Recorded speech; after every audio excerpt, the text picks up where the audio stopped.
True power isn't loud, it's the silence that doesn't flinch. In a world where everyone reacts, defends, and gets pulled into chaos, the Stoic chooses a different path. This isn't about suppressing emotion, it's about mastering it. Imagine being calm in the face of insult, clear-minded in the storm of criticism, grounded when others try to provoke you. That strength, quiet but immovable, can be trained. In this video, we explore timeless Stoic practices from Marcus Aurelius, Seneca, and Epictetus practices that teach you how to stay calm under pressure, reclaim control over your mind, and live with emotional clarity. Whether you're dealing with anger, anxiety, or the need to prove yourself, this is your guide back to stillness. Stay with us until the end to take on the 7-day Stoic challenge, your first step toward unshakable inner freedom. The beginning of the journey, a state of being unshakable. Imagine one day you walk into a meeting room and someone throws a criticism at you in front of everyone. A part of you wants to react, to respond and defend yourself, but instead of getting angry or retaliating, you simply smile, maintain a calm gaze, and carry on as if nothing had happened, and the whole room goes silent for a few seconds. Not because you're weak, but because you no longer need to prove anything. You've entered a state of being unshakable. The journey to mastering your emotions doesn't begin with a grand gesture. It begins with a quiet realization that you no longer wish to hand over the reins of your mind to anyone, not to criticism, not to anger, not to fleeting emotions. Marcus Aurelius once wrote, "If you are distressed by anything external, the pain is not due to the thing itself, but to your estimate of it. And this you have the power to revoke at any moment." This is the starting point. Inner freedom doesn't come from controlling the world, but from not letting the world control you. Stoics don't tell you to run from your emotions. They teach you to look directly at them and realize emotions are signals, not commands, and you, as a rational being, can observe them, accept them, and decide how to act from a place of inner stillness. To reach a state of being unshakable, you must train what seems like a simple skill, pausing before reacting, just a moment's pause. And you've escaped the automatic chain of instinct. In that moment, you choose rather than react, and in that choice lies the beginning of strength. This doesn't happen overnight, but if you practice daily, in small situations, you'll begin to notice something profound. What used to drive you crazy no longer affects you. Those who used to hurt you now hold no power over you. And that's when you step into the Stoic state. Calm, steady, unaffected by external turmoil. Because true power doesn't lie in conquering others. It lies in not letting them conquer you. Are you ready to step into that journey? Rethinking insults. When you change your perspective, you take back power. Imagine someone insults you in front of others. Their words carry mockery. Disdain may be intentional, maybe just careless in that moment. You feel your face flush, your blood rise, your heart race. The natural impulse is to retaliate, to prove yourself, to make them regret crossing you. But you pause, and you ask yourself one simple question: is this really about me or about them? Seneca once said, "We suffer more often in imagination than in reality." Insults, in fact, are just sounds. They hold no power unless you give it to them. When someone insults you, all they're doing is revealing themselves, not defining you. Those who criticize often carry inner pain. Those who attack are usually insecure. And those who hurt you are often hiding wounds of their own. The insult doesn't live in the words. It lives in how you receive those words. If you believe what they say, it hurts. If you doubt yourself, it makes you angry. But if you know your worth, you will simply feel compassion for them and move on without losing your inner peace. Marcus Aurelius, the great Stoic emperor, wrote, "If someone speaks ill of you, live so that no one believes it. There's no need to fight back. No need to explain. Just live by the values you know are right. Your quiet dignity will leave them with nothing more to say. Changing your perspective doesn't mean pretending you're not hurt. It's a deep transformation, from instinctive reaction to conscious response, from being led by emotion to leading yourself. You can't control who will insult you, but you can always control how you respond. And when you don't react the way they expect, when you don't get angry, when you don't get pulled in, you strip them of their power. In that moment, you not only rise above them, you rise above your former, weaker self. And that is a quiet victory, but an unshakable one. Clarity about what you can control. Don't waste mental energy on what's beyond your reach. Have you ever felt drained trying to change someone else, frustrated by criticism, or anxious about something completely beyond your control? You're not alone. Most of us have lived like that, exhausted by things that were never truly ours to carry. But Epictetus, the Stoic philosopher, offered a simple yet profound principle. There are two things: what we can control and what we cannot. What do you control? Your thoughts, your choices, and your actions. How you respond to situations, where you place your attention. Everything else, what others say, how they behave, the outcome of events, even tomorrow's weather, is outside your control. And here lies one of the most liberating truths. You are not obligated to control what cannot be controlled. On the contrary, if you cling to things beyond your reach, you will find your life full of anxiety, anger, and disappointment. Because nothing drains the spirit faster than trying to change the unchangeable. Imagine rowing a boat down a fast-moving river. You can't control the current, but you can control your oars. If you know where you're rowing and how you're steering, the current is no longer a threat, just a factor to consider. Stoics don't live with the mindset of controlling the world. They live to control themselves. Because if you can master your inner life, you can stand steady in any storm. Next time someone angers you, ask yourself, can I control their words? No, but you can control your reaction. You can choose not to reply, not to get caught up, not to let it infect your mind. That's not indifference. It's the highest form of freedom, the freedom from unconscious control by the outside world. And from this foundation, you can begin to build a strong inner life, no longer swayed by the petty chaos around you.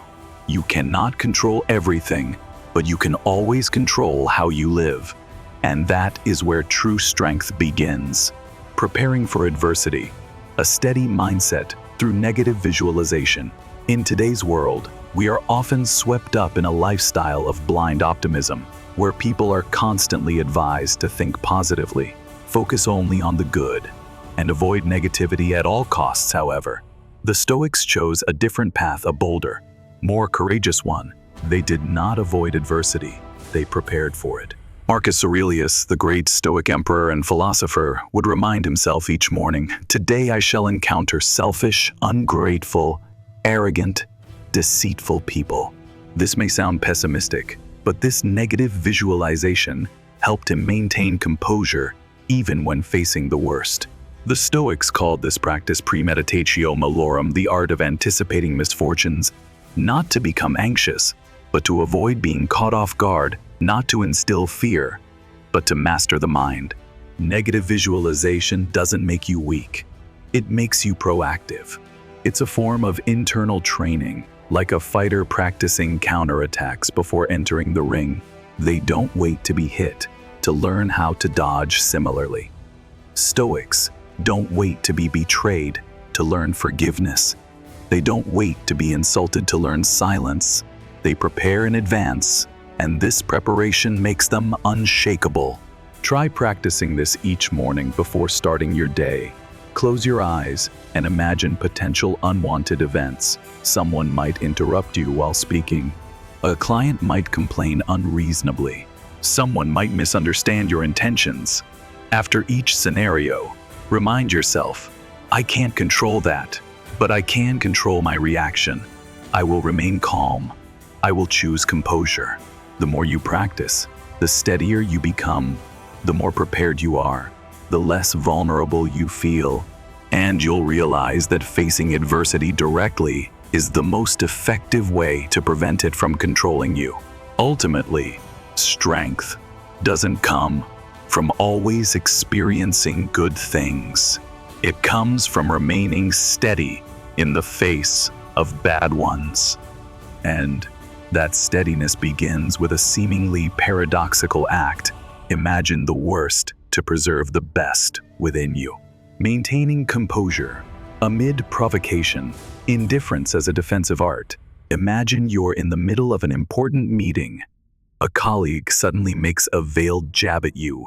In front of everyone, the atmosphere turns cold. All eyes turn to you, anticipating a reaction, a sharp retort, a heated rebuttal, or complete silence. What do you choose? Reacting is instinctual, but indifference, that's a choice, an art. In Stoic philosophy, indifference doesn't equate to weakness or avoidance. It's a protective weapon for the inner self, an invisible armor that prevents you from being easily hurt by external provocations. Marcus Aurelius once wrote, "When someone insults you, remember that it is your own opinion that you are insulted." In other words, words don't harm you, your reaction does. When someone deliberately attacks, they're often not seeking truth, they're seeking a reaction. They want to see you angry, flustered, hurt. And when you respond as they expect, you grant them the power you're striving to retain. But if you remain composed, if you simply smile or quietly turn away, the entire dynamic collapses, because one who doesn't react cannot be controlled. Remember, the aggressor doesn't control you. You decide how to respond. Silence at the right moment isn't weakness. It's resolve. It's refusing to play by someone else's rules. A skilled fighter doesn't counter every blow they evade. A wise philosopher doesn't refute every accusation. They remain silent and let time do its work. And a Stoic doesn't respond to every provocation, because they know that overreacting only empowers the weaker party. Reflect on past instances when you've reacted, times you hastily responded, only to regret it moments later. If you could revisit that moment, would you choose silence? Would you opt for a steady gaze over a hasty word? Composure isn't innate. It's cultivated, and to cultivate it, you need 3 elements. Self-observation during provocation. Notice the rising sensations, quickened heartbeat, heated chest, simmering anger. Simply recognizing it creates enough distance to choose your response. Pause, slowly count from 1 to 5 in your mind. Take a deep breath. This is your moment to regain control. Ask yourself, does this reaction align with my values? If not, choose indifference. One day, you'll realize that timely indifference is more powerful than 1,000 rebuttals. And the person who doesn't need to argue has already won, not in others' eyes, but within their own mind. That's the inner freedom Stoics always strive for. Daily inner training, building a solid foundation for composure. No one is born with the ability to master their emotions. No one simply wakes up one morning and suddenly becomes calm in the face of every disturbance. Composure is the result of training daily, quietly, and persistently. And no one practiced this better than the Stoic philosophers. Marcus Aurelius, a Roman emperor, began each day with a personal journal, not to record history, but to train himself. He wrote to himself as a daily reminder. Today, he would encounter rude people, greedy people, arrogant people, and he would not let their behavior disturb his peace of mind. He knew that the mind, if left untrained, would be pulled away by fleeting emotions, by insults, by fear, by judgment. And so, he chose to train his mind like a soldier trains with a sword, consistently, quietly, without needing an audience. And that is exactly what you can do every day, little by little. to build a strong foundation for a calmness that cannot be shaken. So, where do you begin? 1. Write an inner journal each night. Write down 3 things. During the day, when did you feel triggered or angry? How did you react at that moment? If you could go back, how would you choose to respond instead?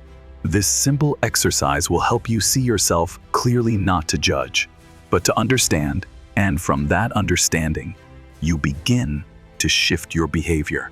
2. Short morning meditation, just 5 minutes.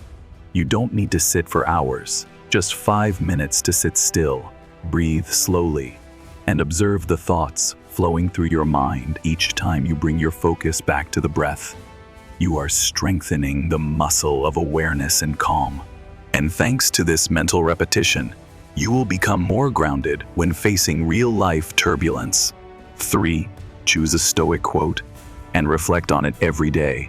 Pick one quote, read it slowly, write it down, reflect on it for 5 minutes. For example, no one can hurt you unless you allow it. Epictetus. Think about the times you allowed others to take control of your emotions. Then ask yourself, next time, how will I choose differently? This inner training isn't to make you cold or emotionless. It's to help you become more clear, stronger, and freer from within. And here's the beautiful truth. No one can do this for you. No one can give you composure. It only comes from your own repeated effort, little by little, like laying bricks to build a fortress, a place where your mind is protected from the storms of life. When you train your mind every day, you don't just become calmer, you begin walking the path of a truly mindful person, one who does not react impulsively, one who pauses before acting. And in that pause is where you will find freedom. Freedom from anger, freedom from anxiety, freedom from judgment, and the freedom to live by your own values. Self-control is strength. When you're no longer easily controlled by the outside world. A person may have physical strength, may be skillful with words, but if they lack the ability to control themselves, they are still weak. Self-control, this is what every philosopher, from east to west, from ancient to modern times, regards as the root of inner strength. It is the foundation of freedom, the shield that protects you from temptations, provocations, and the chaos of the world. Epictetus once said, "No man is free who is not master of himself." And it's true all this time. You may have thought you were free, but ask yourself, are you easily swayed by praise or criticism? Do you often react impulsively out of anger or hurt? Have you ever said or done something that you later regretted? If your answer is yes, you are not alone. That's a sign that it's time to relearn how to master yourself. Mastering yourself does not mean suppressing your emotions. It means recognizing emotions when they arise and choosing to respond based on your values, not reacting from impulse. A person with self-control is not ruled by anger. They may feel angry, but they don't let that anger speak for them. They may feel hurt, but they don't retaliate with words that hurt others. They may feel pressure, but they don't immediately give up or escape into fleeting pleasures. They pause, they observe, and they choose. Self-control is the ability to create a pause between stimulus and response. And in that pause, that's where you preserve your freedom, your dignity, and your clarity. So how do you cultivate self-control? Ask questions before acting. When you're about to react, ask, is this aligned with my values? If not, stop. The more you do this, the stronger your self-control muscle becomes. Limit triggering environments. You may not always be able to control your emotions, but you can control your environment. Reduce exposure to people, content, or habits that lead you toward losing control. Every time you walk away from what weakens you, you choose strength. Practice delayed reaction. When someone insults you, wait 10 seconds before responding. When you feel tempted to act undisciplined, delay it for 15 minutes. Time is the ally of reason. Don't let instinct win. just because you acted too fast. When you become self-controlled, something remarkable happens. Others can no longer easily manipulate you. They may get angry, but you stay calm. They may look down on you, but you stand tall. They may provoke you, but you no longer need to respond to prove your worth. Because you know, your value doesn't come from winning or losing. It comes from freedom, inner freedom. A self-controlled person no longer lives by reaction. They live by choice. And that choice, day by day, comes from a mind that's been trained, awakened, and forged like steel. It's not something you gain in one day, but it's something you can build step by step, choice by choice, until one day you become a person who cannot be shaken. The 7-Day Challenge. Practice non-reaction to master your Stoic philosophy is not meant to be merely pondered. It is meant to be practiced. And in the journey of mastering your emotions, you cannot just read, you must experience, confront, and observe yourself in real situations. You've heard a lot about controlling emotions, but now it's time to test yourself. And not with theory, but with daily action. I call this the 7-Day Calmness Challenge. This challenge doesn't ask you to change your whole life in a week. It only asks for one thing. For 7 consecutive days, choose not to react immediately to anything that irritates you. Non-reaction does not mean suppression or pretending nothing happened. It means you observe the emotion and only act when you're clear. Day 1. Observe the first irritation today. Whenever you feel provoked, judged, or hurt, don't respond yet. No facial expression, no words, no action. Just take a breath and silently say, I'm observing. Day 2. Write your emotions down at the end of the day. Write about a moment when you felt like reacting. What did you do? What were you truly feeling inside? What did you learn? Day 3. Pause before replying when someone upsets you. Pause for at least 10 seconds before saying anything. Ask yourself, if I respond now, what will happen? And if I don't, what will I really lose? Day 4. Observe instead of concluding today. Try to view those who frustrate you as people in pain. Maybe they spoke that way because they're hurting. No need to excuse their behavior, just don't jump to judgment. Day 5. Delay one reaction today. When something makes you want to explode, whisper to yourself, I'll respond to this later. Give it time. By evening, you'll likely realize no response is needed. Day 6. Speak less. In conversations, let others speak more. You listen without interrupting, without rebutting even when you disagree. Silence is a form of power, and now you're training it. Day 7. Be the unshakable one today. Act as if nothing can disturb you. Whatever happens, someone's late, someone complains, someone misunderstands you, stay calm. See what happens. You may be surprised. The world doesn't fall apart when you don't react. After these 7 days, the most important thing isn't that you'll be free of negative emotions. It's that you've learned to create a space between trigger and response. You've learned to choose your behavior instead of being ruled by instinct. And more than anything, you'll witness something profound. When you don't react, you don't just control the situation, you control yourself. That is the root of inner freedom. And in a world where everyone is rushing to speak, to retaliate, to win, your calmness will set you apart and make you powerfully admirable. Mindful communication. Listen to understand, not to react. Most conflicts, misunderstandings, and emotional pain in relationships don't come from malice. They come from something deceptively simple. We don't listen to understand, we listen to respond. Have you noticed this? When someone speaks, instead of focusing on what they truly want to convey, your mind is already preparing your reply. You think about yourself, how you're right, how they're wrong, how to prove your point, and suddenly, communication is no longer about connection, it's a battle of egos. The Stoics understood this well. Words are the expression of thought, but silence is the root of understanding. Mindful communication is not just a skill, it's a state of being. It means entering a conversation fully present, not to react faster than the other person, not to defend, attack, or manipulate, but to understand and to build real connection. Why is this so important? Because a reactive mind is a mind that's being controlled, but a listening mind is one that has risen above instinct. When you truly listen, you not only understand others better, you understand yourself more deeply. So how do you start practicing mindful communication? Pause before replying. When someone finishes speaking, pause for a few seconds before responding. This moment of pause helps you avoid knee-jerk reactions and return to the question, did I really understand them?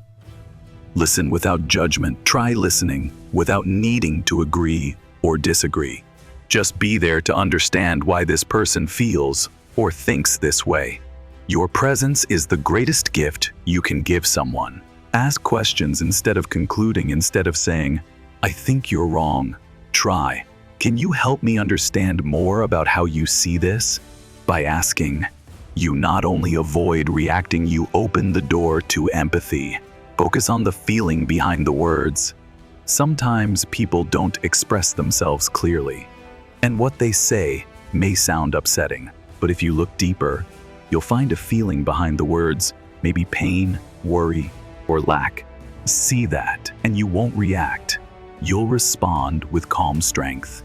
Non-verbal communication is also a message. Your eyes, silence, body posture, they're all saying something. The Stoic practices so that even a glance, a nod, or quiet presence reflects inner calm and awareness. Mindful communication isn't about being nice or passive. It's the highest expression of someone who has mastered themselves. Because the one who could react harshly but chooses not to is the truly strong one. That person is not moved by words, emotions, or social pressure. They act from clarity, awareness, and deep internal values. And when you live like that, every word you speak or don't speak carries weight, not because you demand to be heard, but because you are someone worth listening to. That is the art of communication, and the path to true mental freedom through every small conversation in daily life. Don't fight your emotions, observe them consciously. We often have two extreme reactions to emotions. One is to run away, to ignore, deny, or suppress them. The other is to get swept away, reacting instantly, losing control, letting emotions take the wheel. But both responses disconnect us from ourselves. The Stoics never taught us to be emotionless. They never said be numb. Quite the opposite, they taught us something far more important. Don't fight your emotions, observe them. Be aware of them, but don't be ruled by them. Why is this so important? Because when you fight your emotions, anger, anxiety, jealousy, fear, you unintentionally make them stronger. The more you suppress them, the more forcefully they return. The more you deny them, the more they become shadow figures in your mind. But when you observe them mindfully, they lose their grip. Marcus Aurelius once wrote, "You have the power to hold no opinion about a thing, and by doing so, you are not compelled to be upset by it." That means you are not obligated to react the moment an emotion rises. You can simply watch it like a cloud passing through the sky of your mind. Notice it, name it, but don't act on it. So how do you train yourself to observe emotions instead of reacting to them? When an emotion arises, pause. Don't react, don't conclude. Just say to yourself, "This is anger arising." Naming the emotion consciously creates distance from it. Ask yourself, where is this emotion coming from? Is it because you felt insulted, hurt, or is it fear surfacing? When you understand the root of the emotion, it no longer controls you. Breathe deeply, return to the body. Emotions don't just exist in the mind, they show up in the body. A racing heart, trembling hands, shallow breath. When you return to your breath, you shift from reaction to presence. And presence is the antidote to impulsiveness. Accept the emotion as it is. Not good, not bad. No need to fix it. Just be present and observe. Like a person sitting calmly in meditation during a storm, you acknowledge the storm, but do not get caught in it. Journal the emotion after it passes. At the end of the day, write down, what emotion came up? How did you respond? Could you choose differently next time? Writing builds your self-observation. This is the foundation of emotional intelligence and true maturity. The Stoics never sought to eliminate emotions. They simply refused to let emotions dictate their actions. And that is strength. When anger arises, but you don't speak words that wound. When fear shows up, but you still choose to move forward. When anxiety creeps in, but you breathe and act according to your values. Emotions are not the enemy. Unconsciousness is. So instead of fighting, be mindful. Instead of reacting, observe. Instead of letting emotions define you, be the one who defines how you live. One conscious moment at a time. That is the Stoic path. It doesn't promise ease, but it promises true freedom from within. Live by your values. Unshakable strength comes from a clear inner compass. Most people are swept away by emotions because they don't truly know what matters. They react to situations, to fleeting feelings, to what others say. They live like a boat without a rudder, easily pulled and tossed by the waves. But Stoics are different. They live by values, and it is this that gives them clarity, strength, and inner freedom. Why are values so important? Because values are your compass. They help you make decisions not from emotion, but from reason. When you know what truly matters, honor, integrity, kindness, wisdom, you are no longer easily shaken by criticism, attacks, or temptation. Like a building with a strong foundation, you remain standing through the storm. Marcus Aurelius once wrote, "Do what is right, let others talk." That is the strength of a person who lives by values. You don't live to please others. You live to respect yourself. So how do you live by your values? 1. Define your core values, not the values others assign to you, not what society expects, but what, if removed, you would no longer be yourself. It could be honesty, fairness, patience, freedom, compassion. Write them down. Put them where you'll see them every day. 2. Use values as your compass in every action. When someone insults you, instead of reacting, ask, what response reflects my values? When temptation urges you to take the easy path, ask, will this choice make me proud of myself?